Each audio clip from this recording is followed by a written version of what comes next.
भैया याद है, बचपन में हम इसी घर में राखी मनाते थे। हाँ, वो राखियाँ आज भी मेरी सबसे प्यारी याद हैं।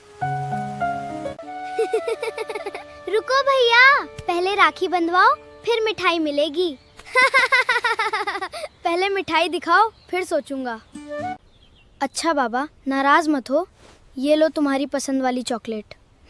ठीक है, लेकिन अगली राखी पर मुझे ज्यादा बड़ी मिठाई चाहिए।